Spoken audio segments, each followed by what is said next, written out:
sim, eu só já digo que, de repente, se eu, no meio da fala, parar um pouquinho, é porque eu tenho que liberar e talvez tenha que voltar um pouco para poder fazer essa liberação, tá certo? Lembra de liberar para gravar? Liberar a entrada, né? Não, não, para gravar, porque tu precisa, tu como. Tu tem que Ó, essa aqui tem fazer um entrega comando grátis, aí para gravar, grátis o para X que fique Planalto. gravada essa live. Tu sabe onde é? E não cobra entrega. Menina, Eu já não. vejo aqui com a menina, X peraí que ela Planalto já é bom. disse. X Card Na estação de verdade, eu tempo. tenho a impressão que eu não tenho como gravar, porque eu entrei com o meu e-mail pessoal, né? E aí, se eu tivesse entrado com o e-mail institucional, eu teria como gravar por causa É. da licença, né? Para iniciar a gravação, você deve clicar no ícone Iniciar a gravação. Esse Google, Como esse Meet foi é tu que criou a pago? sala, não foi? Sim, sim, sim, Tá, mas não então tenta aparece aqui. procurar o ícone iniciar a gravação. Deixa eu perguntar aqui O... pra. Oi, o ícone ele fica geralmente ou na parte de cima da tela ou na parte bem de baixo ali. Os três Daí, pontinhos. isso, daí tem que olhar ali e geralmente diz iniciar a gravação. É, mas não tem. Eu acho que o problema é esse, da história da licença. Então, esse Google Meet que você está usando é pago ou é gratuito? Não, eu acho que é o gratuito, que é o meu pessoal. Pode gravar do gratuito. Do Pode? gratuito não pode, do gratuito não dá para gravar, tá? Eu estou com esse Eu Isso. acho problema que deve no... ser pago, porque se tinha 25 vagas, 25 Mas vagas é no até 100. gratuito, São até 100 vagas. então ele deve ser pago. Imagino que ele seja Não. pago. Não, Bem, Normalmente os gratuitos é 6 pessoas, meia dúzia, pelo menos o não, não. Zoom. Não é isso. Eu uso para ASES, não. reunião de 30, 40 É pessoas, é mesmo? pago. É, Só não posso Por que gravar, que as pessoas ficam pagando o Zoom, então? para poder gravar. Acho que para poder gravar. mas eu faço o seguinte, hoje então, como foi no meu pessoal, não vai ter como fazer essa gravação, mas aí o próximo encontro, sexta-feira, eu entro, mando um outro link para vocês, tá?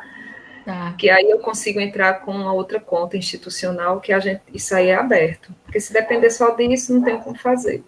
Seria bom que as Provavelmente, demais alunas ativassem suas câmeras para a gente poder fazer fotos.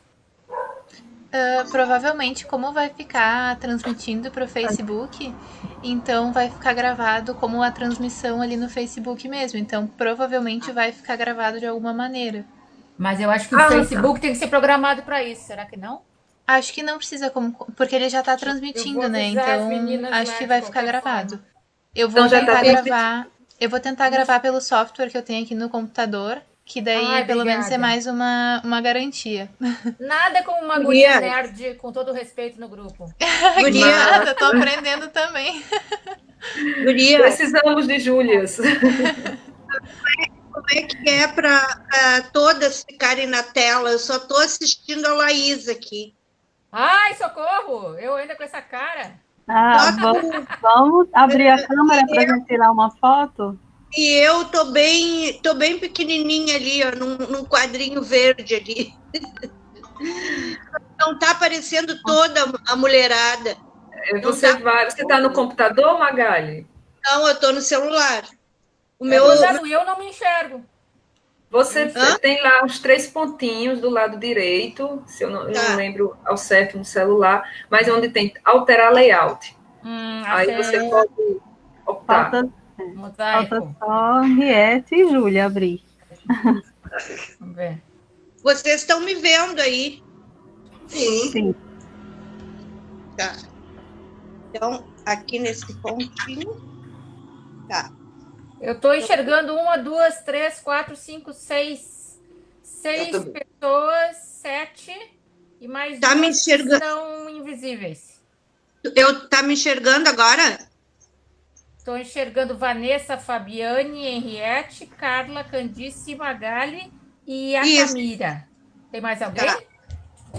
Também são esses que eu enxergo. A Júlia está invisível. Agora a camiseta está bem, bem Tá vestida. linda! Agora Ai, sim. pior que eu tô cheia de treco aqui, que atrapalha. Pronto. E aí, pessoas bonitas, podemos começar, né? Vocês carne, mais um dólar 600. Vai chegando e a gente vai liberar, 41. tá? Entrega Primeiro, boa grátis. noite a todas, certo? Estou muito feliz em estar aqui nesse momento, né? Nesse que é mais um encontro. Eu estive no primeiro, que foi em João Pessoa, aquela coisa linda, né? Onde todo mundo Se quiser, entrega grátis. deu as mãos. E vamos tentando, né? Montar sempre, se encontrar para conversar, né? Para conversar, para resistir, para arengar, né? Como a gente diz aqui, e conseguir se colocar, né? Nesse mundo que tenta fazer com que a gente passe invisível, né? E por isso eu tenho vindo trabalhando já há alguns anos com a obra da Valéria, né? Vou chamar aqui Valéria como Valéria, né? Que é como ela gosta de ser chamada, realmente. E defendi minha tese de doutorado mês passado, justamente sobre a obra, sobre 3 romances da Valéria, né? E trazendo aqui umas conversas para a gente ter aqui com vocês. E eu fui indicando, talvez, esse lado CNPq, né, que a gente vai carregando depois que termina uma empreitada dessa, me fez indicar algumas coisas, algumas leituras para vocês anteriores, né, leituras de alguns textos e também alguma coisinha, né, para a gente ir orientando a nossa conversa hoje, né, mas é realmente um bate-papo. Eu selecionei, acho que não foi um livro que eu trabalhei na tese, foi esse aqui, Vasto Mundo, mas eu acho, o conto que eu indiquei para vocês, para a gente se encontrar hoje, é um conto assim, que eu acho que fala muito da obra da Valéria, né, do ponto de vista discursivo, do ponto de vista ideológico, né? Eu acho muito forte, e acho que diz muito ao mulherio, né? Eu acho que fala muito a gente que está nessa empreitada, né? Nessa tentativa de tornar nossas existências resistências também, né? Então, eu preparei um materialzinho e tal, e vou colocar aqui para vocês, certo? E qualquer coisa, podem ir falando, e aqui é um bate-papo. Massa. Cadê?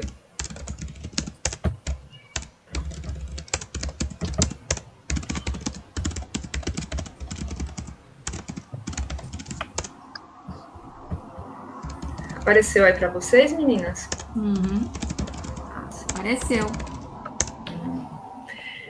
Bem, eu até mandei assim uma programaçãozinha para que a gente pudesse organizar nossas conversas hoje, sexta-feira, certo?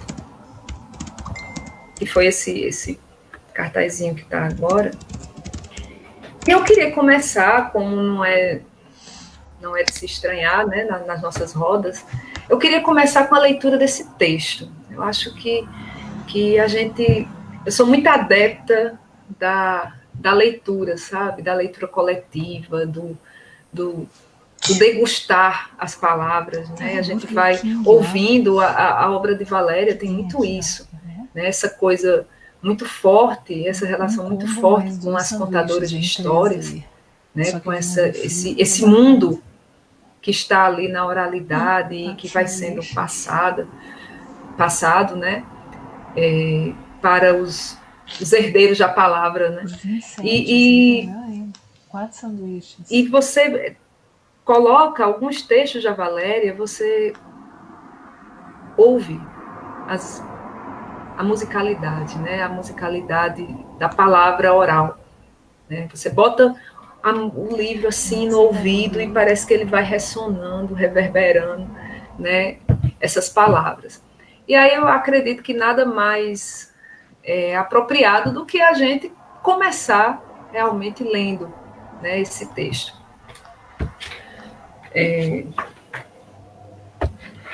Eu vou começar, vou tentar fazer aqui para a gente ir pensando. A Guerra de Maria Raimunda. 4 sanduíches, tá? 27,80. Maria Raimunda nunca Só que precisou daí, ler assim, as só letras. pode ser. Eu não conheço, tá? Desde A que gente abriu pede os olhos menos pretos, o neste Ting mundo, Júnior, que é desse leu tamanho, tudo né? que há no Acho que livro todos das são coisas e também. das gentes, por dentro e por fora, até onde a vista alcança. Aprendeu cedo que quem tem o coração brando Tem desconto, leva não tem? mais pisa já Acho que sim, vida. R$15. E por isso, Mas é 6, bravo. vamos ver aqui. Ó. Aí Sempre rodeio, foi. cheeseburger Todo mundo e tem um pouco o de medo de BK Maria Raimunda. Burger King E ela Cheddar, pode ser? não tem Ou tu quer o medo de Chicken ninguém. Junior? Só teme a Ou pode Deus ser também. e o pode perigo ser, de pode ser, amolecer sim, isso aí. quando vê menino Vamos pra sem ti. mãe, Vamos pedir menino aqui. chorando, São 4 criança carregando sanduíches. enterro de A gente anjinho, escolhe 2 velho de sem cada. teto, mulher gestante Mas- com variz e fome. Eu já esvaziei a outra cesta, tá? Prefere mesmo é ter raiva, Pede o primeiro que sanduíche. dá coragem pede, e força para resolver tudo o que aparece pela frente. Pede o É assim que rodeio Maria Raimunda e gosta vamos de pedir ser. isso. E Dura Rodeio, feito cheeseburger, pau de sucupira. BK Cheddar. Quando lhe pedem favor, fecha a cara E e rodeio diz de que novo. não é madrinha de 2 ninguém, rodeios. que só vai fazer o favor para o outro que é, desaparecer tipo de sua assim, ó, frente. BK Cheddar ou Quando dá alguma cheeseburger coisa, e não 2 é como rodeios. quem dá. É, eu bem sei. Dois Sacode de de cada, mau dois jeito, de cada. trata ou agrado, que seja 2 pra BK cima do Cheddar ou 2 cheeseburger? Cheeseburger, eu Coisa acho que que é o não mais presta. garantido que vem em tudo. Né? Não tem Tá. dó nem Então de ficou filho e marido. Se Antônio dois Pedro rodeio, chega em casa meio Um tocado de cheeseburger, cachaça, outro cheeseburger, ela outro nega a rodeio. janta, Isso. passa o isso. ferrolho na porta e larga o pobre a Você noite aplica o meu desconto. inteira no terreiro. E sereno e jejum é que é bom para bebedeira. Dizem que os filhos têm as orelhas grandes, é de Eu tanto puxão que levam. 34, Contam que quando Antônio Pedro pediu para se casar com Indisponível. ela, a disponível. resposta veio É de chispando. 15, não é? É o jeito. Deu R$19. E mulher nasceu mesmo para Ótimo, sofrer. vamos pedir isso. Pode ser? Assim mesmo Não quer toda a refri, gente né? vive Nem atrás batata dela, daí. pedindo conselho, perguntando as Observação, coisas. isso.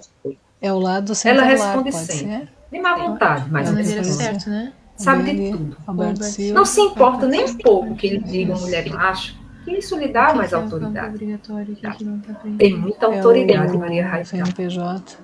E não é só por causa das 50 e meia de terra que recebeu de herança, com escritura e tudo, de onde ninguém atira e onde quem manda é ela.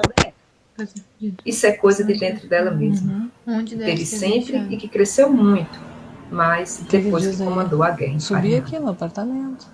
Ninguém havia de pensar que Não, uma coisa não quero assim, subir aqui, né? tão Não vou descer, costumeira, vou tomar banho, podia que findar também, naquela né? guerra toda. Eu O cara sempre- não vai deixar a moto sozinha Porque o aqui. começo de tudo Tu entende que isso é foi perigoso? somente que a Eu vou estar de Cista cabelo Nora molhado nesse pegou frio, aí vou o ter que dinheiro do descer. governo, Eu vou lavar os telefonou de cabelos, né? Brasília Vindo. e É mandou portão a da Cláudia casa ou do prédio, comprar não, mais não uns tem garrafas. opção apartamento.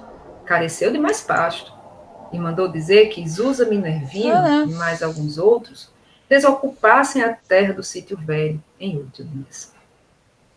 Zusa tinha acabado de sachar o feijão. É esse aí. Sim, Estava preciso uma do código de beleza, o segurança. roçado, como havia muitos anos não se via. A esperança da safra era tão grande que ele não podia deixar aquilo assim. Tinha andado escutando umas coisas, Quanto é que deu no cartão? histórias. Mastercard ou é o Padre Mastercard? França É o Mastercard. tinha Qual é o final contado de dele? umas brigas por causa de terra. 02. E uma gente que não saía do roçado nem a pau e acabava ganhando de fazendeiro e de usineiro por causa de uma lei que havia nos papéis de governo e o povo pobre nem sabia. Ir para onde? Com aquela ruma de filho pequeno? Fazer o quê? Que ele só sabia de plantar, limpar e colher? Ir para a rua, para a favela, morrer de fome com a família toda? Uma hora dessas, a pessoa cria uma valentia danada. Porque se é de morrer de qualquer jeito, Aguardando confirmação. Zusa disse aos outros que não fizessem nada e foi falar com o padre. Na noite seguinte, veio o advogado mandado pelo bispo. Falando bem baixinho, na casa de Padre França, explicou a Zusa, a Manuel Justino e a Isaías que tinha lei sim, que eles tinham direito, mas que a lei só rogava com a coragem de enfrentar, resistir, ficar na terra sem correr das ameaças. Falou de reforma agrária e de lei de desapropriação, de INCA, de posse de terra, tanta coisa, tão bem explicado que Jesus acreditou. Burger King, sempre Padre começou a Francis preparar reforçou pedido. tudo lendo na Bíblia, Nossa. que Deus tinha dado a terra a todos e muitas coisas mais, Logo de sairá para assombrar entrega. e de fazer crescer a coragem. Foi Já tá então pago, que a então, coisa né? ficou séria para valer. Vou guardar o cartão. Porque Zusa, Manuel Agora e eu vou tomar Isaías meu banho, tá? foram de casa em Pode casa, ser? explicando tudo e convencendo os Deixa aqui outros, contigo, tá? menos de Vanildo, Controlando. que saiu cedinho no dia seguinte e foi para a casa grande da fazenda contar tudo a Adroaldo. Daí para frente foi luta.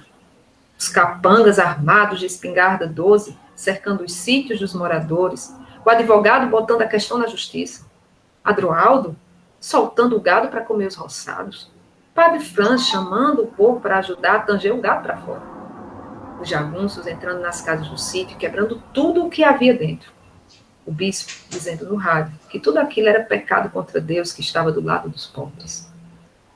Assis Tenório voltando às pressas de Brasília, dizendo que o padre e o bispo eram comunistas, agitadores do povo, e os moradores do sítio resistindo, trabalhando só de mutirão, homem, mulher, menino e velho, sem deixar ninguém sozinho para apanhar do inimigo. Disseram que Zusa era o cabeça de tudo. Veio um tenente de Itapagi com um papel na mão, dizendo que era ordem do juiz, e mandou os soldados prenderem Zusa no xadrez de farinhada, de lição, para todo mundo ouvir os gritos dele apanhando. E foi daí que Maria Raimunda, que tinha ficado só espiando a confusão, que não tinha nada a ver com isso, segura lá no sítio dela que ninguém podia tomar, entrou na história.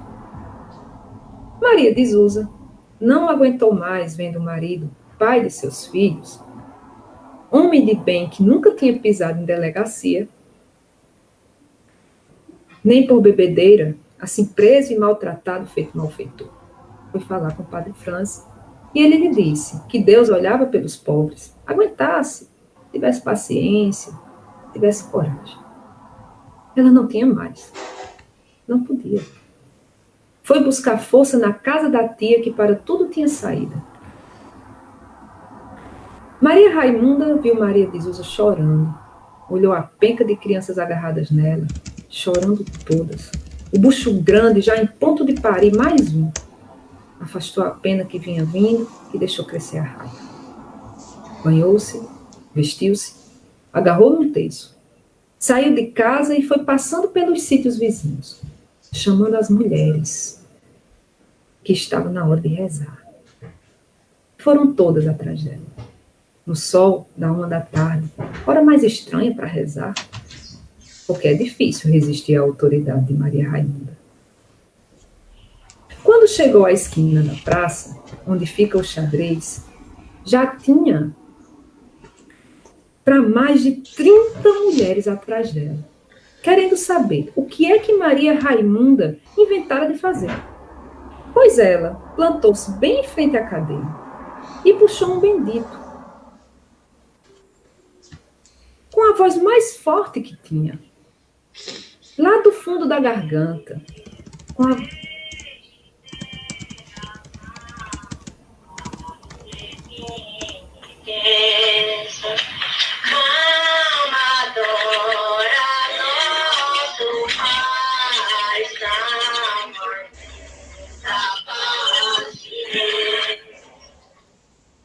nada daquele cantinho maneirinho que Padre Franz queria ensinar. A cantoria cresceu na mesma hora. Mais 30 vozes, mais 50, mais 200, ecoou os terreiros, na fila do chafariz e do posto de saúde, nos tanques de lavar roupa e nas cozinhas. Subiu para a casa grande da fazenda e acabou com a cesta de Assis Tenório.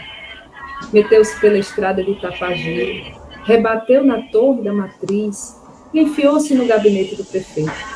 Seguiu para Guarabira. Atravessou a casa do bispo, que nem estava lá. Já estava na estação de rádio, dizendo que não era certo ninguém oprimir os povos. Candice, desculpa interromper. É que eu recebi uma mensagem agora de Giovana que não estão ouvindo sua voz e tem alguém com o microfone aberto e está um barulho lá no ao vivo do Facebook. Então, por gentileza, pessoal, se vocês puderem desligar aí os microfones. Magali.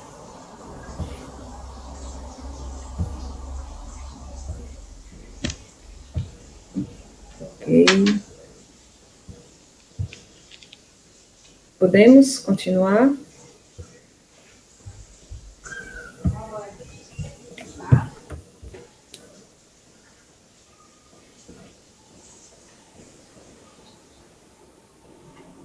Espalhou-se. Já estava na estação de rádio dizendo que não era certo ninguém oprimir os pobres, que Deus estava ouvindo aquela cantoria. Enquanto a cantoria mesma seguiu para Maria e Sapé, dobrou no Café do Vento e estrondou em João Pessoa, bem na praça principal. Acordou os deputados que cochilavam no plenário, cobriu as sentenças dos juízes no fórum, feriu o ouvido do governador, espalhou-se por toda parte, crescendo sempre com as vozes de todas as mulheres que já sentiram uma injustiça nessa vida. Não se calou quando a noite chegou, nem quando o dia clareou, e por aí continuou por mais de uma semana. Mandaram calar Maria Rainha, mas na praça de Farinhada não se podia ouvir ordem nenhuma, só a cantoria de mulheres. Preá corria para lá e para cá com um pote e uma quenga de coco, distribuindo água para as cantoras, ou de casa em casa, recolhendo algum de comer para alimentar a cozinha improvisada na praça. 3 vezes por dia, Padre Franz descia os degraus da igreja, de alva e estola vermelha, com um caneco de prata cheinho numa das mãos, um raminho de arruda na outra, e atravessava a multidão de mulheres salpicando água benta nelas todas. Era proteção que chegasse para o mulherio não esmorecer. Desceram os homens de Assis Tenório, mas ninguém fez caso deles, e mesmo aqueles brutos não puderam bater na própria mãe que lá cantava. Mandaram o batalhão da Polícia Militar de Itapagi, que veio vestido e armado para a guerra. Cercou a praça, deu tiros para o alto, mas só conseguiu que a cantoria ribombasse ainda mais alto, encobrindo o tiroteio até que se acabasse a munição e os soldados. Desmoralizados, mortos de fome e sede, aceitassem a água e o feijão que as mulheres lhes deram sem parar de cantar. Foi assim a guerra que Maria Raimunda ganhou, quando as autoridades não aguentaram mais o tormento da insônia. Mandaram soltar Zusa, apressaram o juiz, o INCRA, e sabe-se lá mais quanta coisa, e veio uma comissão de Brasília a obrigar Assis Tenório a entregar a terra de papel passado, para quem nela vivia e plantava. Então voltou o sossego à farinhada. Voltaram as mulheres para casa. O governador tirou uma semana de férias para dormir à vontade, e Assis Tenório voltou danado para Brasília.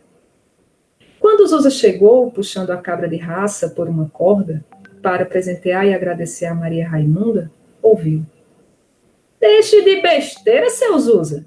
Não careço para nada dessa cabra magra. Fiz nada por você, não.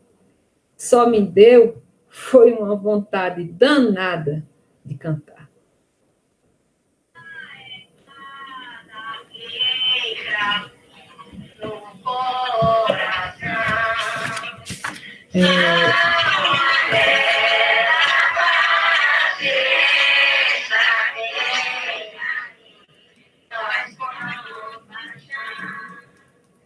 Não sei se vocês já ouviram excelências, né?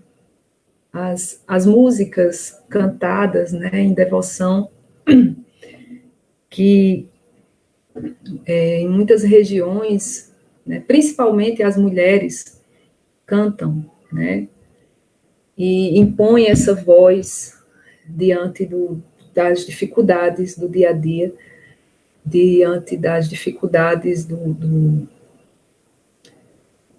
mundo que se apresenta, né, para elas. Então, esse texto da Valéria sempre me emociona muito, sabe? Porque ele é um texto que fala vamos dizer assim, né, do poder da palavra, do poder que essa palavra pode ter, né? E que não é a palavra escrita necessariamente, né? Mas essa palavra ouvida, seja pela escrita, ou seja pelo som, né, reverberado aí nas ondas. Mas essa palavra que diz muito e que é a palavra que carrega o nosso discurso, carrega a nossa forma de pensar, né, carrega a nossa forma de enxergar o mundo. Eu vou tirar aqui a apresentação, depois eu volto, porque eu queria vê-las um pouco e para saber, né, vocês aí, esse texto, o que é que esse texto diz a vocês? Diz algo? Essas excelências, podem abrir os microfones. Essas excelências, esse pedido, que palavra é essa?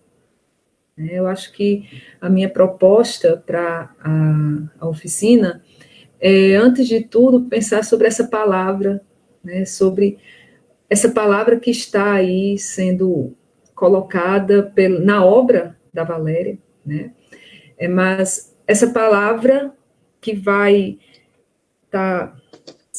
estar sendo cotejada, né, em várias obras, né, vai estar aparecendo, né, nos seus textos e nos fazendo retornar, né, ao que nos forma enquanto ser humano, cidadão, politicamente consciente, né, e que, no caso, o texto literário se propõe a pensar a partir dele, né, sobre isso.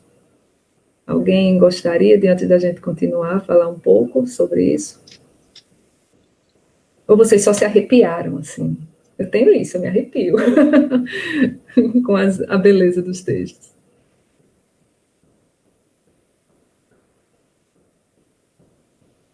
A força... Magali? Sim. Eu estou com a Maria Raimunda andando, enxergando ela, né?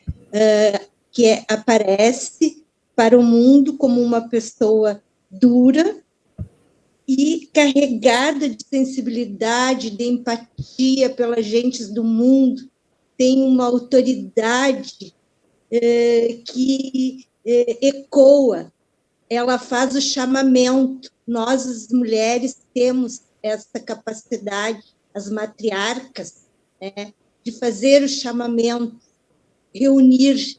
Ela reúne todo mundo com aquela cantoria, todo mundo a segue, né? Ela com aquele corpãozinho poderosa, chamando, e me tocou muito, porque envolveu todos os temas, aquela mobilização na cidade, todos envolvidos em busca da garantia dos direitos de todos. Então, a Praça da Farinhada como grande evento da união de todos. Então, estou com muito presente esse conto, assim, como um grande encontro de mulheres chamando outras e fazendo que a justiça aconteça.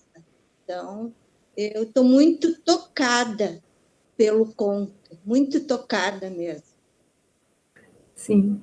E você falou, Magali, uma coisa muito, acho que uma palavra, eu gosto de sair pegando as palavras, né, de vocês, que é eco. Né? Esse eco, que é necessário que exista um impulso para que o eco aconteça. Né? As ondas, elas só vão continuar reverberando se houver uma força que faça com que ela exista. Né? Então, é preciso um start, vamos dizer assim. Né? A Maria Raimunda, a questão do eco que você colocou e da autoridade, né, que é conferida a essa mulher, né, essa mulher que demonstra uma empatia estranha, né, assim, até uma empatia ríspida, né, uma empatia, vamos dizer assim, selvagem, né, no sentido assim de que Isso, ela não é aquela empatia que a gente, dentro do senso comum, coloca como a ideal, né? Aquela que percebe, que visualiza e que demonstra que percebeu, né? Demonstra que visualizou o outro. O jeito dela de perceber. Isso, ela é ríspida, ela é grosseira, né? No sentido, pelo menos ela é vista dessa forma. A gente notem que não é ela que fala aí. Quem está falando aí é uma narradora, né? Sim, só um parêntese. Estamos aqui entre mulheres, pelo menos nesse encontro aqui pelo Meet, falando de um texto escrito por uma mulher que fala de mulheres fortes. Então, eu não tenho porquê, acredito, espero que vocês me compreendam, continuar seguindo esse padrão gramatical, patriarcal, masculino, de sair sempre se referindo ao masculino como generalização, né?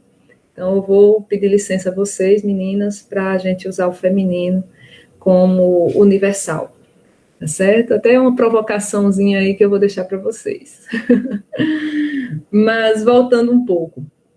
Então, a gente percebe, né, que existe uma narradora, né? Por que não a narradora?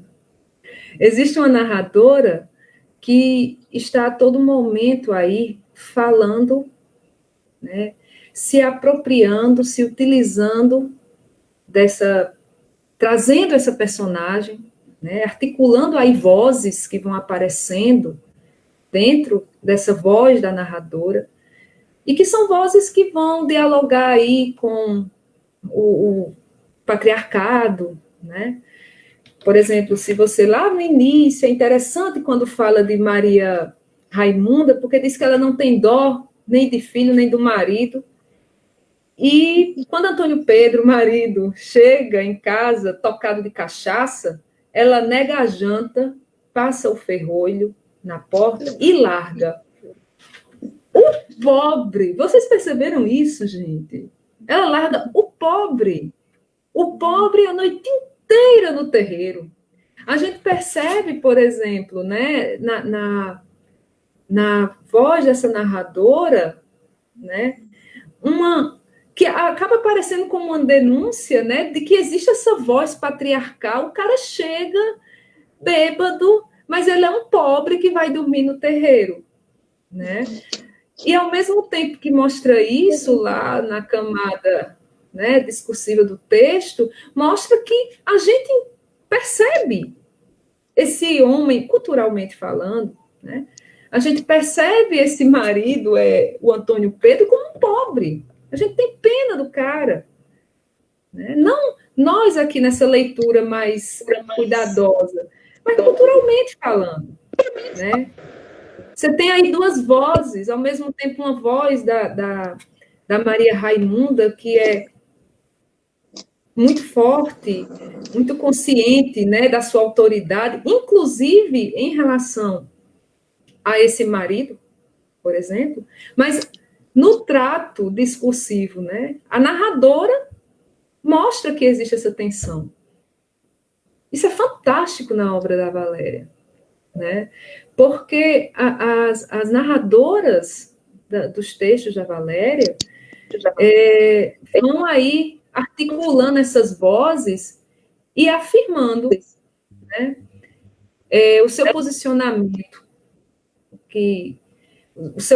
a sua forma de enxergar o mundo, a sua forma de articular as vozes daquelas que geralmente estão, né, nas periferias, afirmando essas violências. Isso é muito interessante na obra dela, né? Ela afirma a violência para que a gente tome um posicionamento enquanto leitoras diante dessa violência, né? Eu vou voltar a projetar os slides, né? Mas eu queria escutar de vocês. A Magali falou ainda há pouco, alguém mais poderia colocar assim, se eu já conseguir provocar, O texto provocou um pouquinho no início. Mais alguém gostaria de falar algo que chamou a atenção?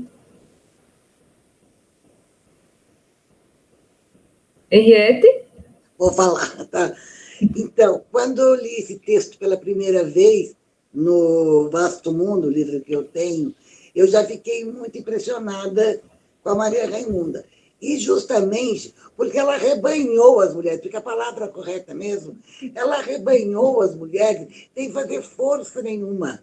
Né? Ela não saiu chamando, ela foi seguida pelas mulheres. Eu acho que é muito importante isso. Inclusive, na obra da Valéria, eu acho que ela se prende muito a isso, que as mulheres protagonistas nos livros dela são seguidas, tá? Não são personagens que vão atrás de alguma... Não, elas são seguidas pela própria força da personalidade e de tudo.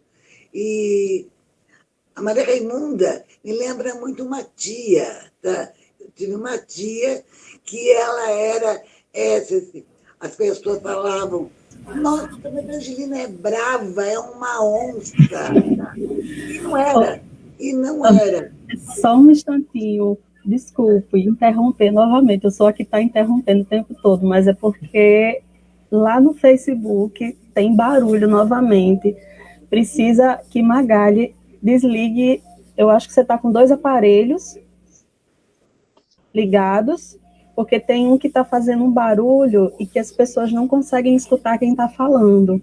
Então, é bom desligar. Se puder desligar o microfone. Desculpa interromper de novo, é porque lá o pessoal não está conseguindo ouvir. Então, não, imagina, eu estava só identificando que a minha tia, eu estava falando, a Angelina é uma onça de brava. E ela não era. Ela era a primeira a defender, ela era uma pessoa realmente muito empática e não tinha essa empatia, como a Candice falou, aberta. Ela parecia brava e era a primeira a defender qualquer pessoa que fosse justiçada. Tá? Então, esse conto eu acho muito importante para nós mulheres, principalmente para valorizar a sororidade, tá? Que é o que está valorizado nesse livro principal, nesse conto principalmente. Sim, sim. Obrigada, Henriette. E o interessante, né, é que a gente tem esse movimento de arrebanhamento, né, de juntar essas mulheres e de tornar, é muito bonito nesse conto, de tornar a comunidade, não apenas as mulheres, mas os homens, as crianças, né?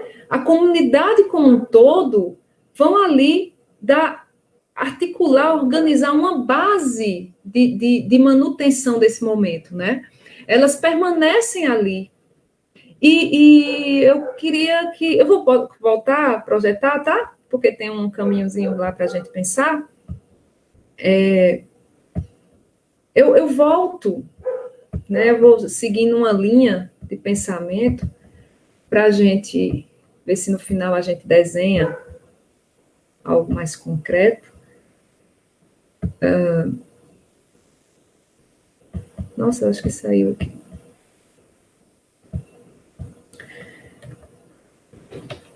O que seria, né? O que é, que palavra é essa? Que poder, né, tem essa palavra? O que é a palavra? Né? O que é que está aí construindo a palavra, qualquer que seja ela?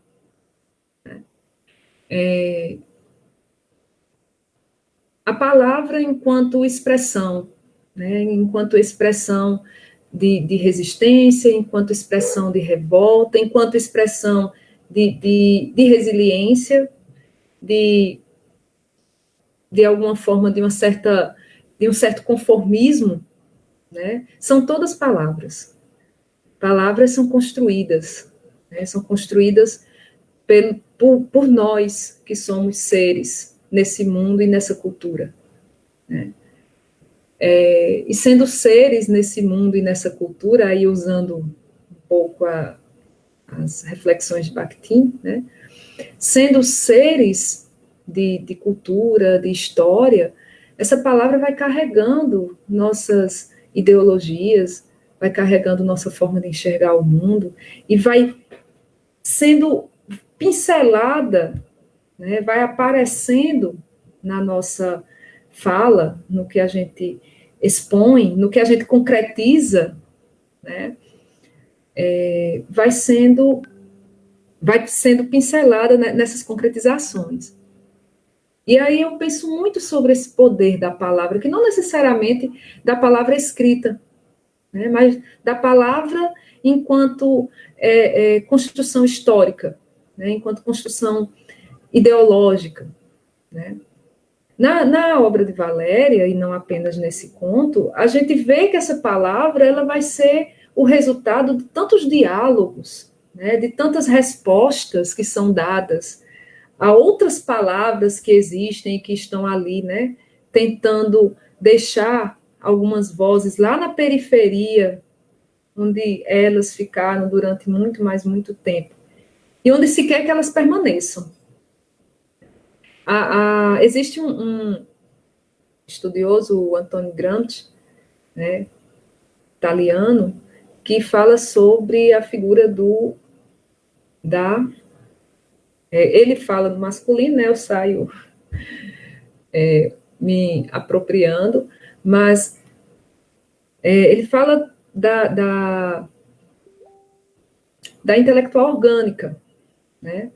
Alguém que faz parte dos grupos populares e que, a partir de uma consciência, né, de seu lugar periférico, eu estou tentando atualizar a teoria do Gramsci, ela vai, de alguma forma, propondo ações com vistas em novas hegemonias. Né? A Maria Firmina, desculpem.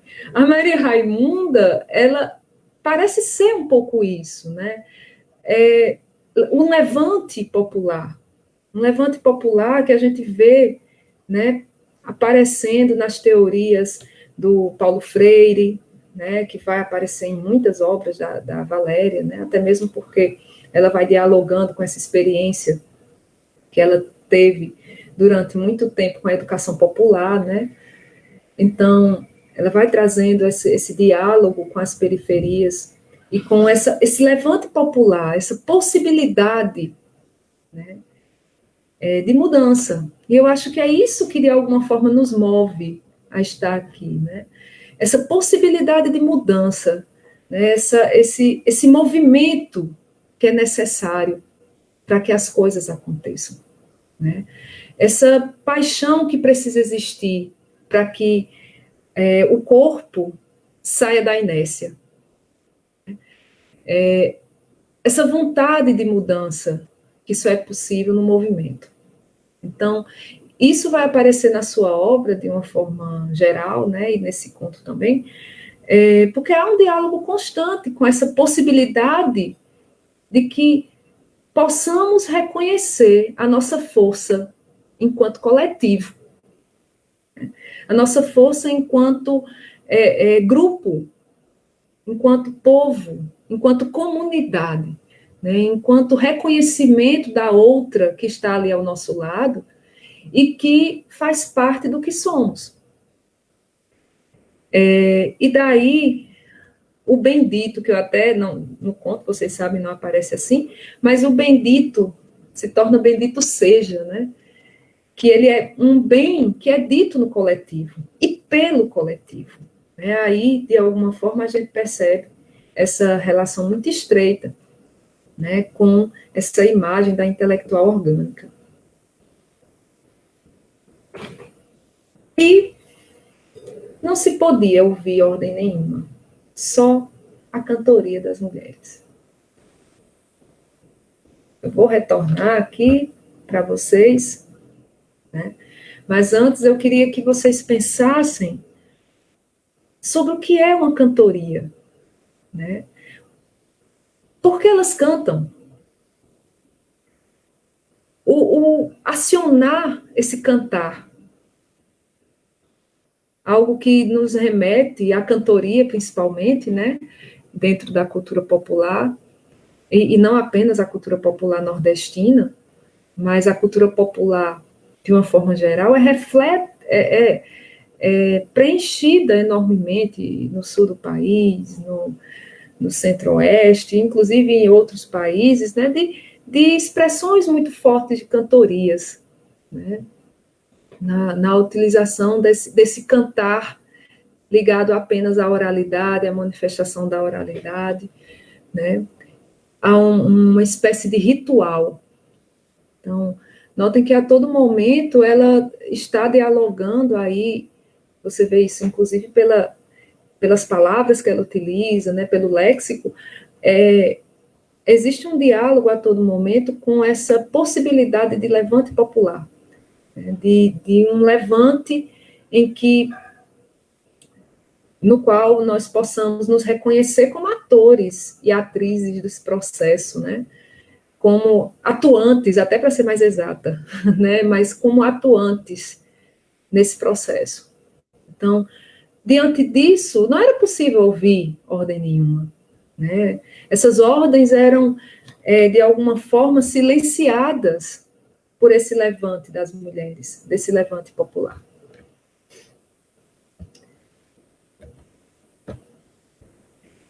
E aí a gente vem, né, para eu indiquei para vocês um textinho do Paulo Freire.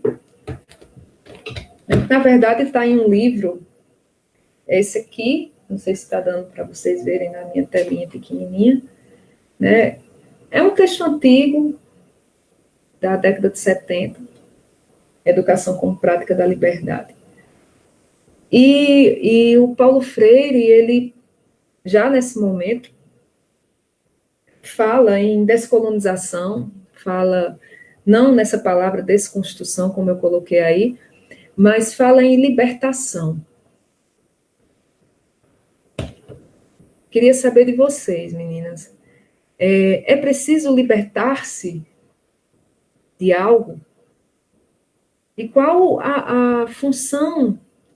O que é que Maria Raimunda consegue fazer nesse texto que pode nos ensinar a encontrar essa possibilidade de libertação?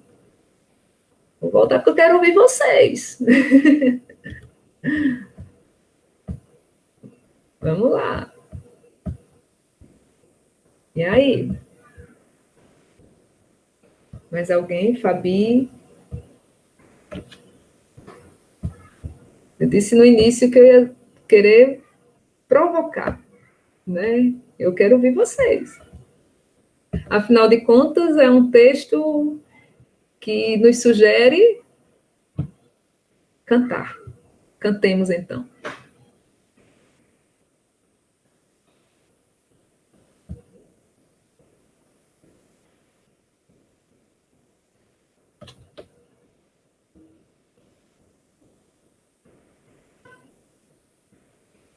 Fabi, Vanessa, Carla,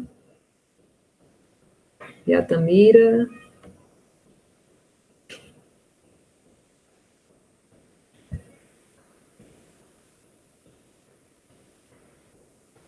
Diga aí, Vanessa, tá? O microfone está desligado.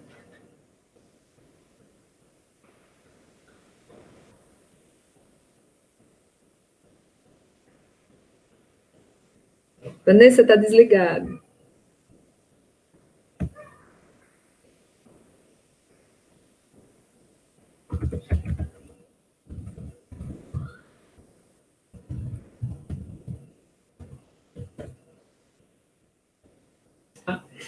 Agora sim.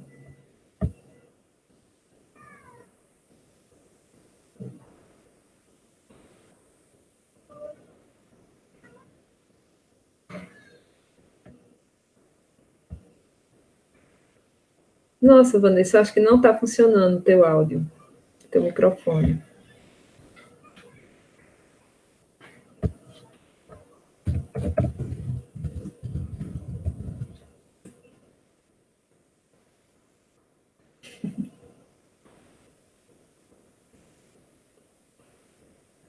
Que pena. Alguém está ouvindo, gente? Porque eu não estou. Não, né? Que pena, Vanessa. Bem, e aí a gente... Vou continuar depois, de repente, Vanessa, se conseguir desenrolar aí, estamos aqui para te ouvir. Vejo, pela narrativa, que houve um rompimento do poder institucionalizado e se constituiu uma nova forma de poder, o poder popular. Né? Sim. Então, o protagonismo de todos, concordo com a colega ali que falava, arrebanhou, a Maria Raimunda arrebanhou, todos foram, né? E ela rompeu com aquele poder institucionalizado, e ali na Praça da Farinhada se constituiu um grande poder popular. Eu acho que é esse levante que tu fala, né? Levantar de voz. A cantoria, ela traz a questão de uma fé, uma esperança de que um novo mundo se forme. Então, eu acho que esse novo poder emanado daquela comunidade, eu acho que isso traz uma força e nos desafia nesse momento tão difícil que nós estamos, né? Onde a gente vê tantas mazelas e tantos falsos poderes. Então, acho que é isso que eu gostaria de trazer, rompimento com o poder institucionalizado, rompeu com o medo, enfrentaram, e isso é resistência. Isso. E aí você coloca, né, retorna, né, a ideia. Diga isso. E a Tamira, desculpa, não vi a Tamira, me perdoe. Uma coisinha pequenininha, ela conseguiu a unidade, né? Ela conseguiu construir a voz. Só isso, assim, ela sintetizou, né? Como se fosse um grito. Ela conseguiu a unidade das mulheres e construiu a voz. Isso. Porque ela a partir do seu pedido, né, que foi um pedido, vamos dizer assim, silencioso, no sentido de que ela não chegou pedindo que a acompanhassem, mas cantado, né? Cantado no sentido de que foi o veículo, né? A forma como ela fez esses pedidos. Mas foi um pedido articulado, foi a articulação dessas vozes, e a Tamira, né? Que vai conseguir construir o coletivo. Eu acho muito bacana, sabe, gente, essa ideia do coletivo. Fico muito feliz de estarmos em um momento em que, em um momento que eu digo de uns 10 anos, eu acho, para cá, houve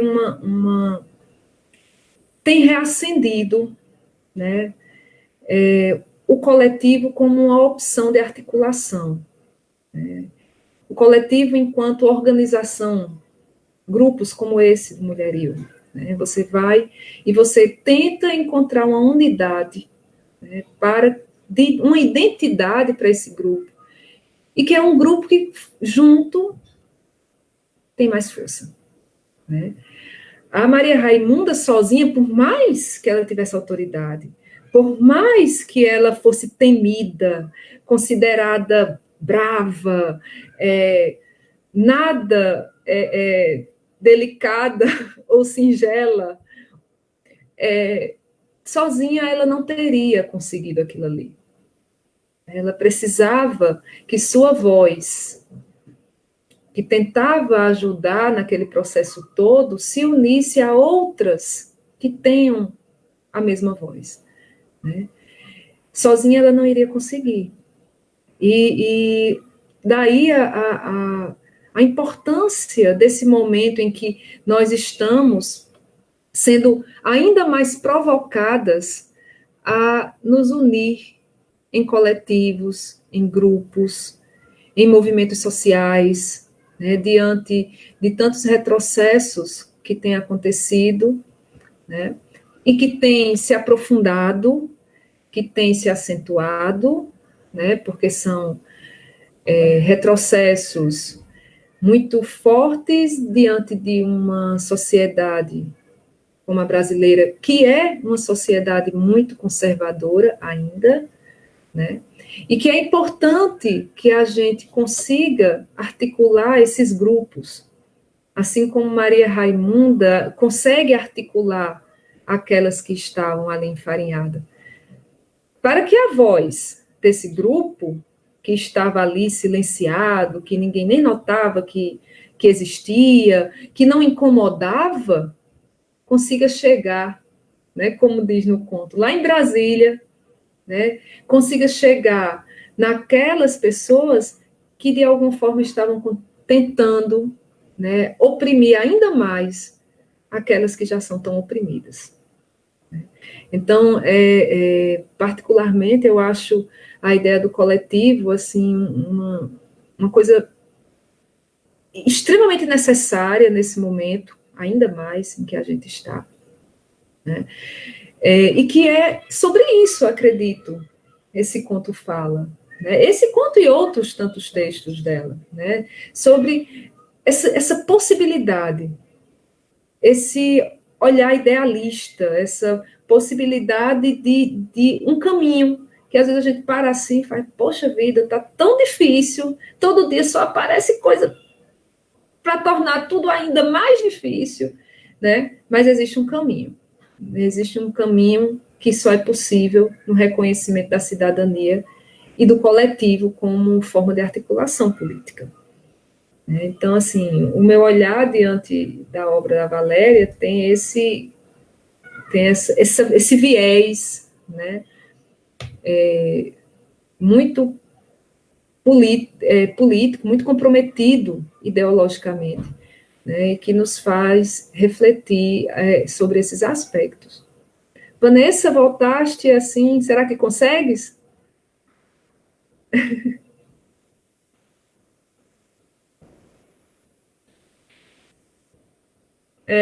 Tá difícil.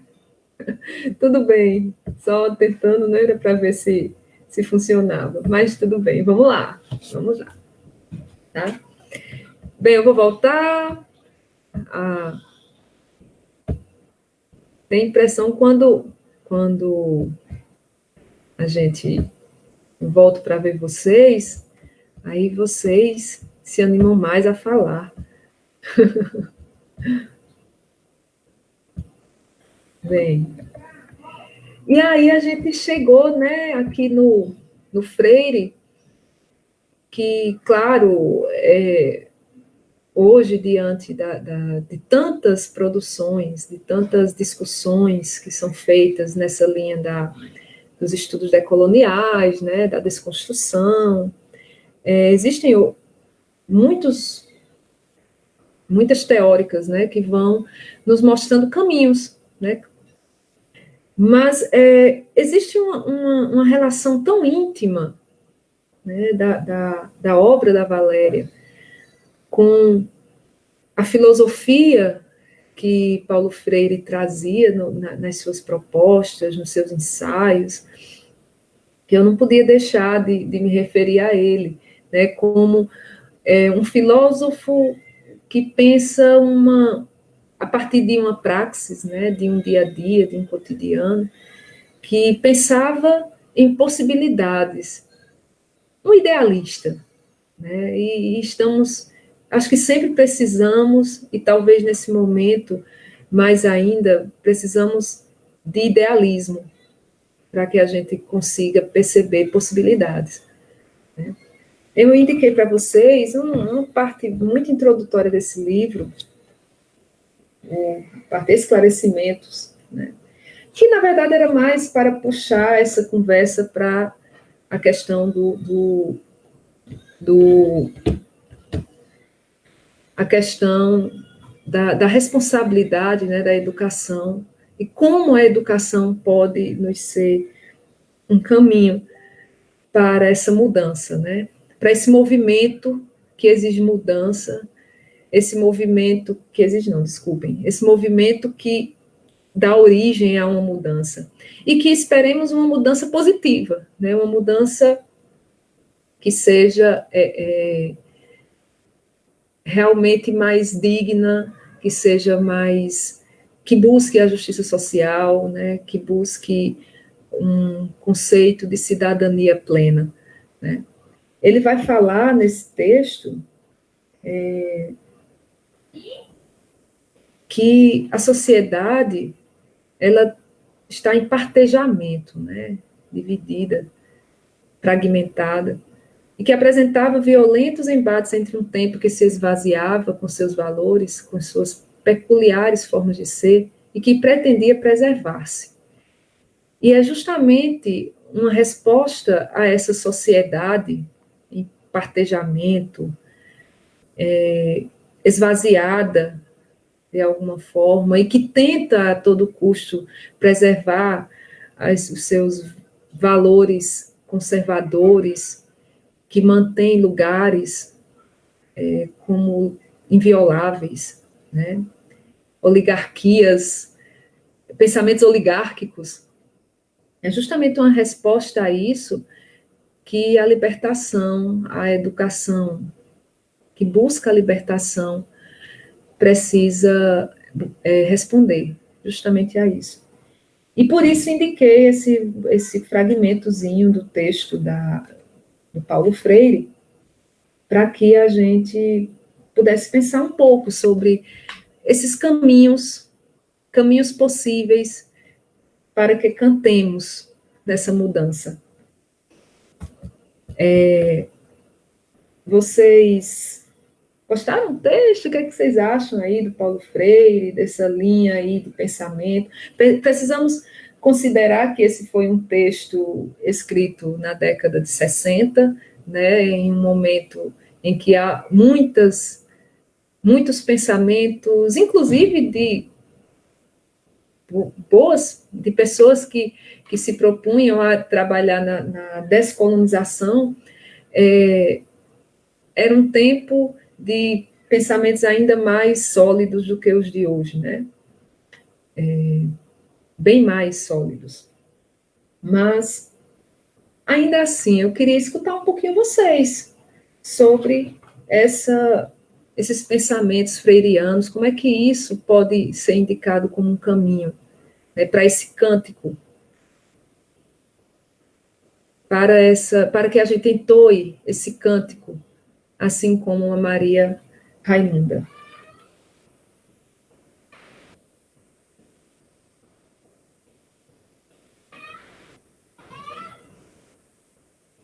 Como é que a gente pode cortar as correntes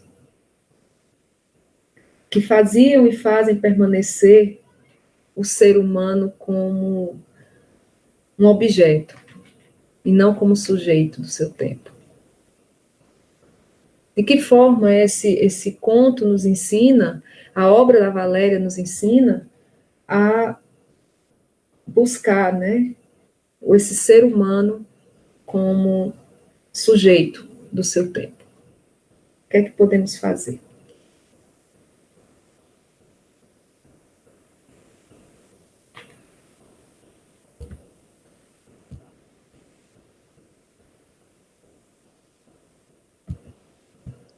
Fazendo uma, Sim.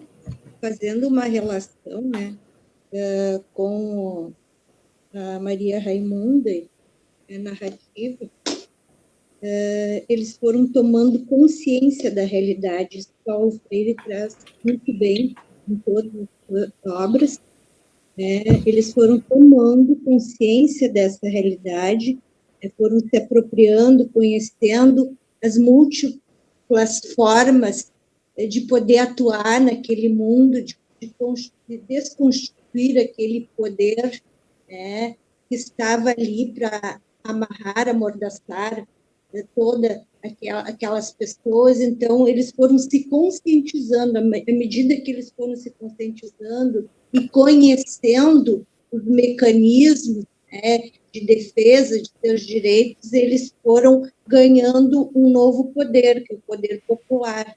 Então, de certa forma, tem muito aí da educação libertadora, do Paulo Freire traz muito isso, a pedagogia da autonomia, né?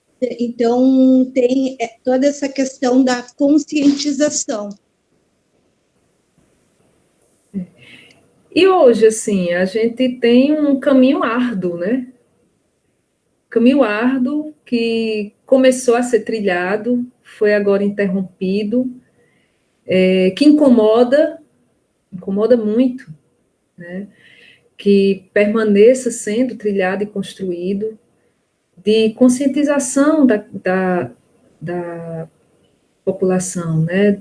De que a população possa reconhecer-se como elemento dentro dessa cidadania que tem que ser assumida, né? E que apenas pela educação a gente vai conseguir fazer com que isso, de alguma forma, seja apropriado, seja verdadeiro, seja assumido por essa população, né? Então, a gente percebe muito claramente no texto da Valéria essa vontade de despertar, né? De mostrar as possibilidades, os caminhos, né? A partir da articulação dessas vozes, de que é possível, sim, né? Que nós tenhamos, né, o poder, né? Que essas minorias silenciadas, muitas vezes renegadas, que estão, né, como as personagens encontradas lá em Porto Alegre, pelas ruas de Porto Alegre, né, quando a Alice, lá de 40 dias, está caminhando lá pelas ruas de Porto Alegre, perdida por dentro da Vila Maria Degolada e por aí vai, de que essas pessoas, né, elas reconheçam a sua possibilidade de fazer o movimento, né? Então, é preciso que exista isso, e apenas a educação, né, segundo o Paulo Freire, pode auxiliar esse levante popular, né, porque é, antes de tudo, uma ação política. Então, é muito interessante o diálogo, né, essas personagens que vão aparecendo nas narrativas da Valéria, que são personagens que vão nos ensinando, dizendo dessas possibilidades de mudança e de movimento, né? Você tem uma personagem como Maria, lá de Outros Cantos, particularmente um texto que eu sou fascinada, né? Eu acho lindíssimo, eu acho encantador, né? Do livro Outros Cantos, que está por aqui, deixa eu mostrar. Essa belezura aqui, né? Maria, lá de Outros Cantos, retorna, na verdade, a um povoado chamado Olho d'Água, que é no sertão. Não se sabe se é no sertão do Nordeste, se é no sertão de Minas, se é no sertão de São Paulo, se é no sertão, né, do sul do país, porque não existe essa definição nos romances, mas Maria retorna para um sertão em que existe um povoado, e que esse povoado começa a perceber-se enquanto unidade, né, enquanto coletivo. Né, e ela chega ali querendo ensinar as primeiras letras, né, como se estivesse chegando para ensinar algo que eles, inclusive, do ponto de vista da comunidade, já tinham. Né? Eles já se reconheciam como grupo, eles se ajudavam, articulavam as ações, articulavam resistências diante de grupos como o dono da fazenda, que inclusive aparece lá no romance com um D maiúsculo, né? Enquanto Deus aparece com um D minúsculo, Isso diz muito, né? Porque se tinha mais medo do dono da fazenda, que se dizia dono de uma veia d'água, né? De uma nascente, do que do de Deus, né? Então, você nota que eles encontram estratégias de resistência que só são possíveis, resistências apenas possíveis diante daquele dono, porque elas eram pensadas e movimentadas no coletivo. Né? Você pega um livro como Outros Cantos, você compara com isso aqui, você compara com o que o Freire trazia, né? Você compara com esse outro livro, que foi um achado da Regina, da Alcastanher, né? O Espaço da Dor, o Espaço da Dor, o regime de 64 no romance brasileiro. É um trabalho muito, muito legal da Regina, que é nossa companheira aqui, né, no Mulherio também, mas que vai falar dessa possibilidade de resistência pela palavra, né, e de necessidade de que seja articulado esse movimento de resistência, né. No caso dos textos da Valéria, existem personagens que fazem declaradamente isso, né? Tá ali apresentado no discurso, está ali apresentado na estrutura do texto, está ali articulado e demonstrando, aparecendo as violências pelas quais essas narradoras, essas personagens passam, no próprio texto, né? Coisa que aqui, nos textos da Valéria, isso vai aparecer de forma bastante clara, e que a Regina, ela vai fazer, não fala sobre os textos da Valéria, né? Esse livro é um livro só confirmar, de 96, certo? Mas ela faz um apanhado dos romances, né, considerados engajados da década de 60 e 70, até 80, né, na época da ditadura militar. Então, a gente tem a possibilidade de articular essa palavra de resistência a partir do coletivo. Porque a palavra sozinha não é ouvida. A gente lembrei agora do poema do Cabral, né? Do galo. Um galo que canta e o outro vai cantar em outro lugar. E se não houver um galo que ouça o cantar e passe a cantar também, não vai ter um amanhecer. É preciso que haja essa voz coletiva para que mude do anoitecer para o amanhecer. Isso é muito bonito. E aí a gente pensa no movimento, né? Nós estamos aqui tentando buscar esse movimento. Alguém gostaria de comentar alguma coisa? Por favor, Henriette.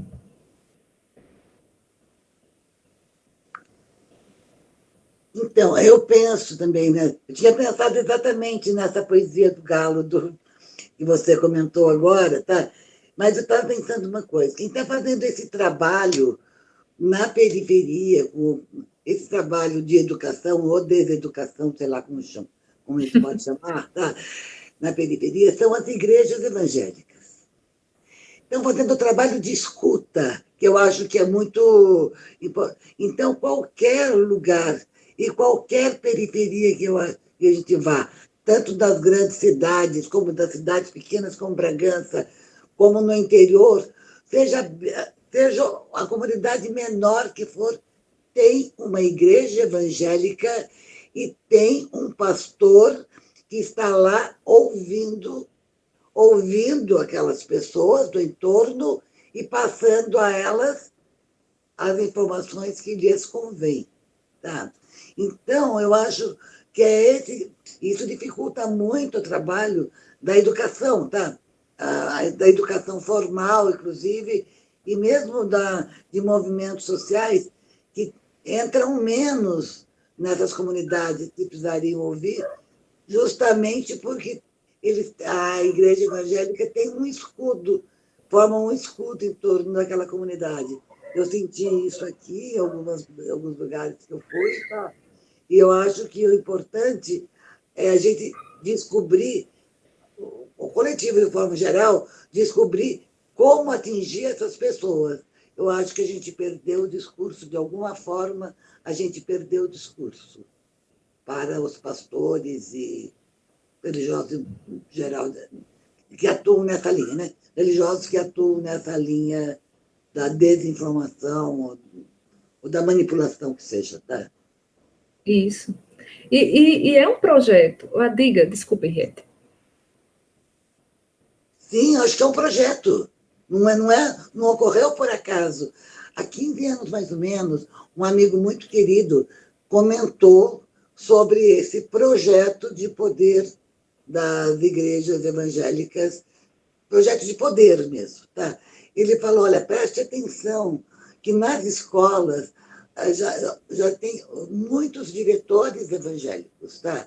Já começaram a aparecer vereadores, isso estou falando 15 anos, não é? Já começaram a aparecer vereadores. Então, aqui na Câmara, nós temos 3 pastores vereadores, tá? E o projeto dele é chegar lá em cima. Ele fala, o projeto é chegar lá em cima e acabar com o Estado laico. E eu acho que a gente está correndo sério risco mesmo, e a gente precisa redescobrir o discurso, tá? O discurso para chegar nesse pessoal. Eu não sei, é um problema de palavra. É a palavra, mas qual é a palavra que vai fisgar? Aí não tenho caminho, tá? Isso. De toda forma, Henriette, eu acredito que as minorias, a periferia, vamos colocar como, né, os sujeitos periféricos, eles tiveram essa possibilidade de voz usurpada durante muito tempo, né? E ainda tem, tem.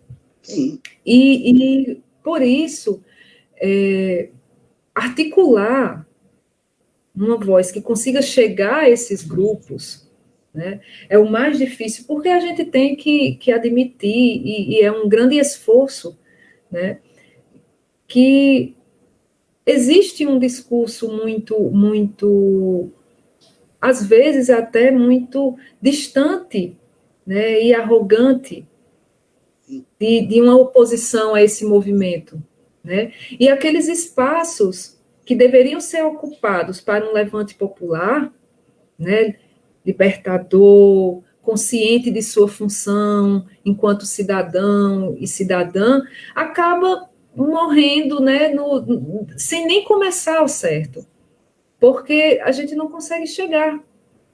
E nesse sentido, esse espaço aberto, esse vácuo que se forma, acaba sendo ocupado, né? Ocupado por outras instituições, N formas, né, de chegar nessa população, instituições ou grupos, né? Se você pensa na questão da proteção, que em muitos lugares, em muitas comunidades, as pessoas que trabalham com tráfico conseguem dar à população. Então, a gente tem uma situação social que, de fato, não nos ajuda, né, a chegar nessa periferia. Mas a gente tem que tentar, né? E a gente está tentando articular isso, pensar nisso, a partir do coletivo. Enquanto estudiosa, né, da narrativa contemporânea, eu acho muito, muito interessante como a narrativa contemporânea tem chegado nas escolas, né? E como discursos como esse, né, que a gente encontra na obra da Valéria, comunica bem para esse público, esses jovens que estão, né, aí, eu sou professora do Instituto Federal do Rio Grande do Norte, né, num campus da Grande Natal, né, a gente tem um público que dialoga muito bem com essas narrativas, né? Eu acho que a gente, inclusive Fabi, né, que está aqui, é nossa aluna, e vai chegando aos poucos esses movimentos de coletivos. Agora é difícil, porque existe uma contraforça muito grande para que o status quo permaneça como está, né, no mínimo. Diga, Henriette, você ia falar novamente. Não, ia falar que eu concordo. Eu ia falar que eu concordo plenamente com você. Candice, Pois é. Oi. acho que os movimentos, eles têm que estar nas redes. Nós aqui em Porto Alegre temos redes de atendimento de criança e adolescente, onde tem escolas, tem assistência social, se faz um trabalho com famílias. Então, nós temos que estar escutando as pessoas. As pessoas precisam de escuta. E é um lugar que, como a colega estava dizendo, ele foi ocupado por doutrinadores. E nós temos que voltar com a concepção, a ideia da educação popular, né? Porque é a forma de acabar com o clientelismo político.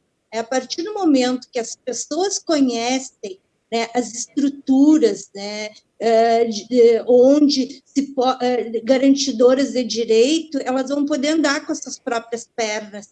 Então, a forma de acabar com o clientelismo político é a autonomia, e a autonomia ela se constrói com conhecimento e conscientização. Então, esse acho que é um caminho, um desafio nosso, inclusive como movimentos literários, levar a palavra, fazer oficinas nesses espaços comunitários. Eu venho de uma prática de educação de jovens e adultos, na perspectiva da educação popular, também 25 anos na questão de trabalho na assistência social, e conheço essas comunidades e vejo que nós deveremos estar nesses lugares. Sim. Eu acredito que precisamos repensar algumas estratégias, né? Estratégias de encontro, vamos dizer assim, né? Estratégias que nos façam sair de um lugar, e aí quando eu digo nos façam, não estou falando necessariamente de nós, do mulherio, mas enquanto sociedade, né? Que a gente saia de um lugar em que a gente não consegue perceber a outra, né? Eu prefiro estar ao lado das outras, né? Eu fico falando outra, fazendo referência aí ao conceito de outro, né? Dos estudos da subalternidade e tal. Mas, assim, eu prefiro estar ao lado da outra, né? Eu prefiro estar ao lado da Geni, eu prefiro estar ao lado da transexual, eu prefiro estar ao lado da escritora, né, iniciante, que precisa, né, desse apoio, da editora que está ali na batalha para que a sua editora pequena não desabe completamente com esse momento. Então, é uma questão de escolha, e toda escolha é política. Toda escolha é política. Toda escrita, por isso no primeiro slide que eu coloquei, falei na palavra, toda palavra é política. A questão é, qual é o conceito de política que você vai trazer dentro dessa sua palavra? Porque você vai ter uma. O que você está disposta a fazer em nome dessa palavra? E talvez essas sejam as perguntas que a gente precisa se fazer nesse momento, na tentativa de ocupar espaços que, sem perceber, fomos deixando, né, ao longo do tempo, vazios, para serem ocupados por aqueles e aquelas e nesse caso, geralmente aqueles, realmente, por aqueles que encontram esse vácuo, surfam nessa onda, né, até chegar na beira da praia. Então, eu percebo o texto da Valéria como essa possibilidade, né, essa possibilidade de articulação, né, esse caminho, essa escolha política diante do texto, né, essa responsabilidade com o que se diz, em assumir esse papel, né, político diante da sua palavra. Né, e é nessa linha que eu venho trabalhando, não apenas com a Valéria, mas com a literatura de uma forma geral, mas especificamente com Valéria, já que é o grande, nesse momento, né, o material de leitura da gente. Tá? Eu vou conversando assim, gente, querendo que vocês falem também. Assim, eu falo muito, se deixar, eu vou falando sozinha. Certo? Eu queria voltar aqui para mostrar alguma coisa ainda. Alguém quer colocar algo? Estamos aí caminhando para nosso final, para ir fechando, não deixar nenhuma aresta. Qualquer coisa, estou ouvindo, tá? Eu vou mostrando aqui, mas eu estou ouvindo. Bem, então vamos tentar nos libertar, né? Eu adoro esse conceito de libertação, diferente da liberdade apenas, porque a libertação pressupõe uma ação, né? Uma procura, uma vontade de sair daquele lugar. Né? A liberdade, ela me parece ser muito mais abstrata, né? De fato. Abstrata, e o resultado dessa libertação, né? Mas vamos pensar nas ações que podem nos levar a isso. E aí eu trago, para a gente fechar, talvez, aí, dentro desse contexto de farinhada, que é muito interessante esse livro, existem aí umas... Valéria pensou nesse livro como um romance, né? Um romance dividido em capítulos, no qual a gente teria a farinhada como personagem principal. Eu acho muito boa essa ideia. Outras pessoas colocam, né, alguns estudiosos e estudiosas colocam como um livro de contos, né? Eu não gosto muito de me prender a essas nomenclaturas, não. Mas, de fato, a gente percebe que todas as histórias estão, né, ali circulando em torno de farinhada. São sempre personagens que estão ali ocupando as periferias dessa hegemonia e que vão trazer o seu olhar, a sua forma de enxergar aquele povoado, né?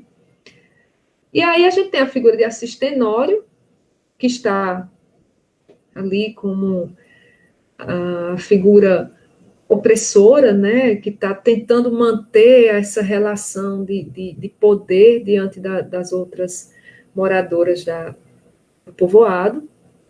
E tem Maria Raimunda aí, como essa intelectual orgânica, vamos colocar assim, de uma forma bem, bem superficial, né, que a gente teria que discutir mais, mas como essa pessoa que consegue articular, de alguma forma, um movimento de resistência, um movimento de resposta a essa opressão, né?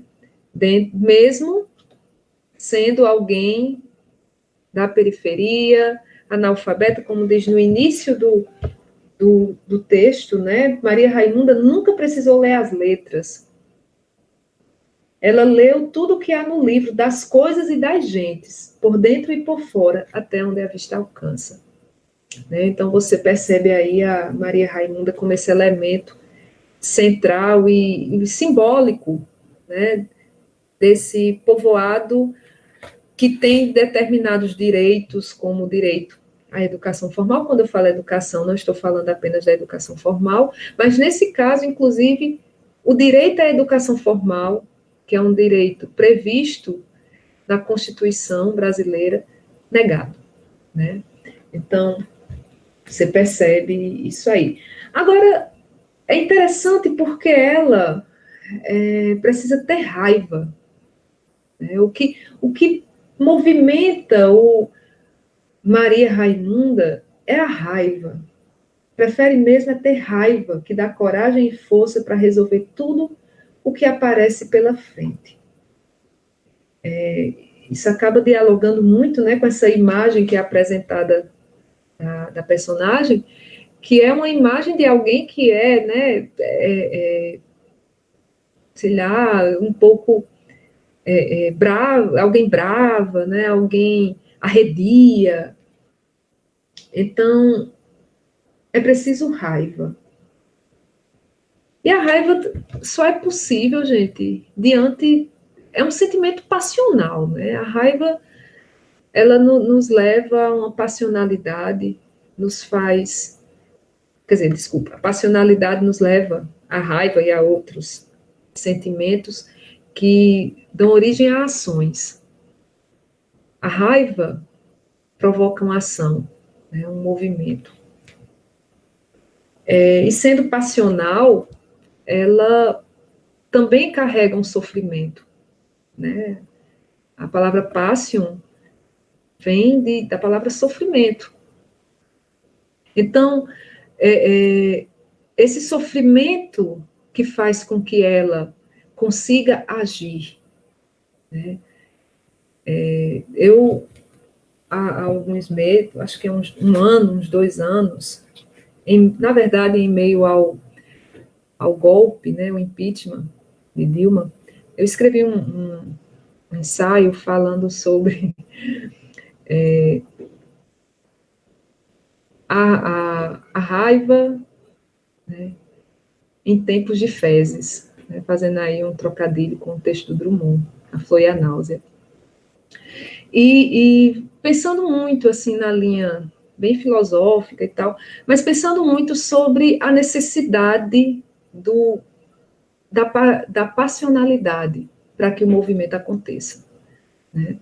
A necessidade de que a gente seja impelido a sair da inércia. E a única coisa, de fato, que nos impele a sair da inércia é a paixão. A paixão no sentido mais amplo da coisa, realmente, né? A paixão que nos leva muitas vezes até a momentos de falta de controle, né? De sofrimento, de raiva, mas que quando não há paixão, a inércia nos deixa no comodismo do todo dia, né? E nesse texto, eu refleti muito sobre essa relação entre a paixão e os discursos, né, da época que defendiam ou que não defendiam a questão do impeachment, a questão do golpe, né? E aqui a gente percebe, mais uma vez, essa questão da paixão, né, do passion, né, da necessidade de uma reação passional para que o movimento provoque uma mudança, né? Então, nos deixemos, né, de alguma forma, contaminar pela paixão, né? Espero que vocês estejam todas apaixonadas, né, sempre e cada vez mais pelas suas causas. E aí, trazendo, acredito que já finalizando, um fragmento lá do texto da Regina, né, do Espaço da Dor. É um primeiro momento do livro que se chama O Sorriso dos Canalhas, completamente atual, que diz que os canalhas sorriem diante do nosso esquecimento. E nós temos, pelo menos, a obrigação de não esquecer. Enquanto seres históricos, marcados por essa história, a gente precisa não esquecer, né? A gente vai ter na produção, nos romances, na literatura, na música, nós vamos ter a concretização desse não esquecimento, muitas vezes, né? Isso porque essas vozes, elas vão precisar aparecer, essas vozes que vão contar uma história, muitas vezes diferente daquela história que é contada oficialmente. Nós vamos provavelmente passar por isso, mais uma vez, de forma muito forte, nos próximos anos, mas essas vozes, elas precisam ser múltiplas, elas precisam reverberar, elas precisam ter ressonância, elas precisam ser recontadas. Precisamos ser contadoras dessas histórias, né, para que essas histórias continuem existindo nos espaços. Porque cada uma delas, dessas vozes, cada uma delas múltipla também, ela vai aparecer de forma múltipla nesses textos, expondo incertezas ou impondo verdades, confabulam entre si e com o outro. E é justamente a partir do diálogo que essas vozes se expandem, atravessam as fronteiras do universo ficcional e vão questionar o tempo em que se inscrevem, a sociedade a qual pertencem, o homem que representam em seu drama coletivo, em suas pequenas misérias cotidianas. Né? São essas vozes aí articuladas que vão demonstrar esses dramas coletivos vividos, experienciados pelo ser humano. Né? Então, que nós cantemos, né? Que a gente consiga ouvir e reverberar os cânticos das que cantam, considerando que nem todas conseguem. E a minha proposta com esse momento de conversa com vocês era que a gente pudesse pensar na obra de Valéria como essa obra, né, que se propõe a reverberar esses cânticos, assim como esses benditos, assim como essas excelências cantadas por Maria Raimunda, conseguiram reverberar, ecoar, né, como foi dito no início da nossa conversa, ecoar até uma mudança. Como esse eco vai se construir e vai se concretizar, aí é uma forma um caminho que a gente precisa trilhar, mas que a gente perceba essa possibilidade de reverberação, principalmente porque muitas não conseguem, né? Então, que a gente tente articular para que elas também consigam tornar essa voz ouvida, né?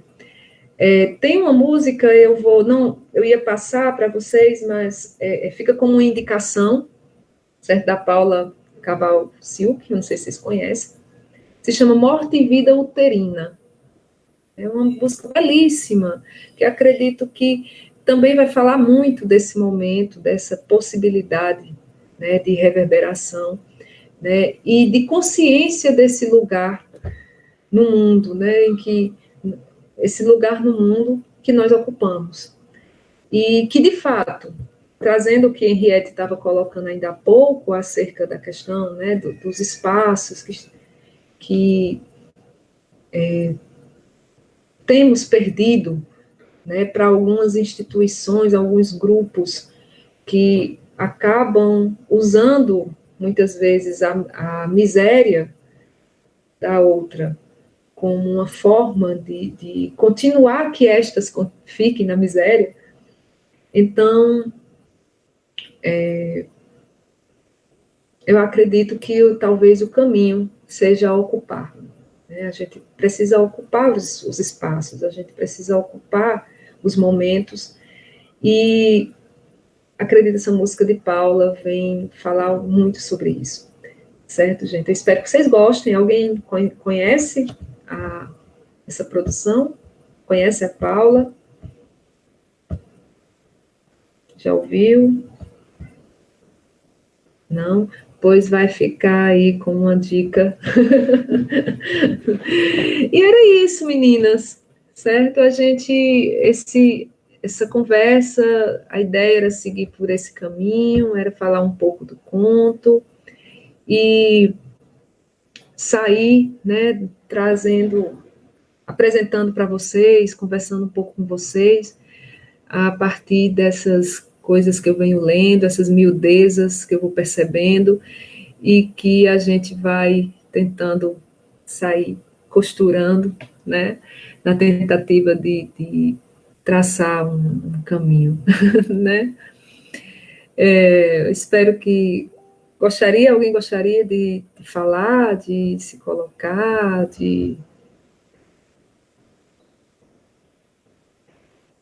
Nossa, vocês estão tão caladas. Só agradecer. Diga, Henriette. Primeiro.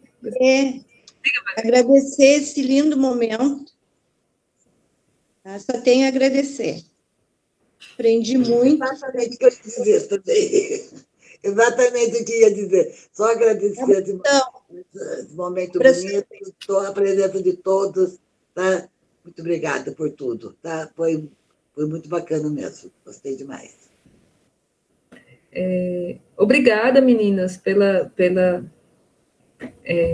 Altamira. E a Tamira, você ia falar?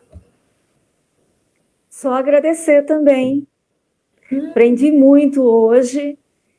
Eu não li tanto da Maria Valéria, preciso ler mais livros dela, então você acendeu ainda mais aquela vontade de conhecê-la mais a fundo, mais a literatura, o jeito dela escrever. E perceber mais dentro das narrativas dela, né? A voz da Maria Valéria, que, de certa forma, a gente está inclusa nessa voz, já que ela é fundadora do coletivo Mulherio, né? Sim, sim. Inclusive, eu fiz que a gente percebe, inclusive, no próprio conto, né? Essa palavra mulherio que aparece aí, né? Isso.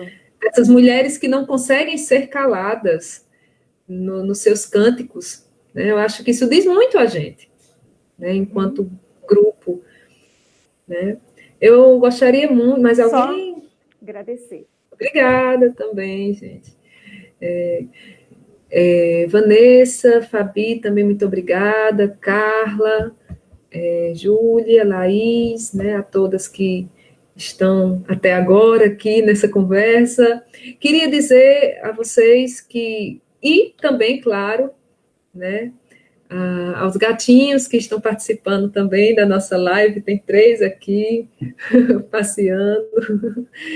E queria avisar vocês, tá, que sexta-feira, né, dia 9, das 19 às 21, a gente vai continuar nessa conversa, não vamos ficar apenas com um conto, eu queria mesmo, né, vamos conversar sobre o texto, vamos tentar perceber o texto, sentir, né, conversar um pouquinho nessa linha. Espero que vocês tenham gostado e que possam retornar na sexta-feira. Abraço aí para o pessoal do Face que está acompanhando a transmissão, certo? Edith, posso dar um alô aqui? Oi, pode sim, Laís. Antes de mais nada, muitíssimo obrigada. Foi maravilhoso, eu sei que todo mundo gostou muito. Muito obrigada a todas que estão na aula também e a todas que estão nos assistindo e a todos que estão nos assistindo também, tanto pela página pública do Facebook. Reforçar que na sexta tem mais e que diariamente também temos oficinas até o dia 9, e do dia 10 ao dia 12 temos um encontro de fato com mesas, com rodas de conversa, com saraus. É uma programação lindíssima, detalhada, e não adianta nada eu tentar resumir aqui para vocês. Por favor, nos acompanhem nas redes sociais, no Face do Mulherio das Letras Nacional, no Face do Mulherio das Letras do Rio Grande do Sul, que é quem está organizando esse primeiro encontro nacional virtual do Mulherio das Letras. Sigam com a gente, compreendam, por favor, e desculpem eventuais falhas técnicas. Eu soube que no início, aqui para o nosso grupo, meninas, felizmente, porque isso é uma oficina, não é uma live, né? Então, felizmente, para nós deu tudo certo, não ouvimos nada, nenhum tipo de interferência, escutamos o texto da Candice perfeitamente, os comentários das colegas, mas pela transmissão do Facebook, nós soubemos que houve alguns problemas, algumas interferências só no início, depois ficou tranquilo. E, de qualquer forma, era algo esperado, essa é a nossa primeira transmissão ao vivo. Nós imaginávamos até que não íamos conseguir terminar, Verdade. conseguir fazer essa transmissão. Então, já é um lucro, porque não foi prometido para os nossos ouvintes, para o pessoal que está seguindo o encontro, que as oficinas seriam transmitidas, né? Mas nós temos que, talvez, se conseguíssemos, e se as ministrantes quisessem uma ou outra, seria.